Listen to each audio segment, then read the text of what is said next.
ఈ మధ్య ఏంటో గానీ, ఈ మధ్య కాదు ఎప్పుడైనా సరే ఈవినింగ్ అయిందంటే నోరు క్రేవింగ్స్ వచ్చేస్తా ఉంటాయి కదండీ! స్నాక్స్ ఏదో ఒకటి తినాలని చెప్పేసి. మాక్సిమం స్కూల్‌కెళ్ళే పిల్లల కోసం అని చెప్తాం గానీ, మనము తింటాము.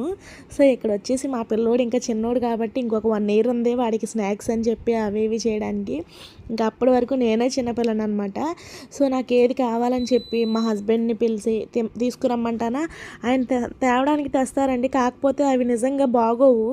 మా ఆయన అంటారు, "నువ్వు తెమ్మంటావు నేను తెస్తాను. ఆ తర్వాతేమో అది బాలేదు, ఇది బాలేదు అంటావు. నేను తేను నాకేం చెప్పకనైతే డైలాగ్ ఇచ్చేశారు." అంత మాట అన్నాక ఇంకా మనం ఆయనతో ఎలా తెప్పించుకుంటామండి. ఇంకా అందుకని చెప్పేసి మామూలుగా ఎప్పుడన్నా తినాలనిపిస్తే మ్యాక్సిమం నేను ఇంట్లోనే చేస్తాను.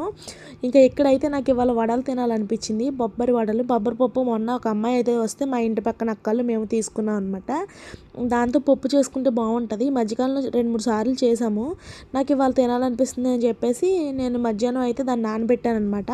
నానబెట్టి మొత్తం అంతా క్లీన్‌గా వాష్ చేసుకొని కొంచెం పప్పు పక్కకు తీసుకొని మిగతాదంతా గ్రైండర్ ఏసేసుకోవాలి. దాంట్లో కొంచెం అల్లం వెల్లుల్లిపాయ పేస్టులు రావడానికి కొంచెం ఒక చిన్న ముక్క అల్లము, ఒక 2 ఎల్లుల్లిపాయలు గర్భాలు చిన్నవేస్తే చాలు. వేసేసి తీసేసాక దాంట్లో ఒక పచ్చిమిరపకాయ, ఒక ఆనియన్, కొంచెం కరివేపాకు చిన్న చిన్న పీసెస్‌గా కట్ చేసి ఏసేసి ఆయిల్‌లో ఫ్రై చేసుకుంటే మనకి షేప్ అయితే రాలేదు కానీ టేస్ట్ అయితే చాలా బాగుంది. సో, వీడియో నచ్చితే లైక్ చేసుకోండి. Thank you for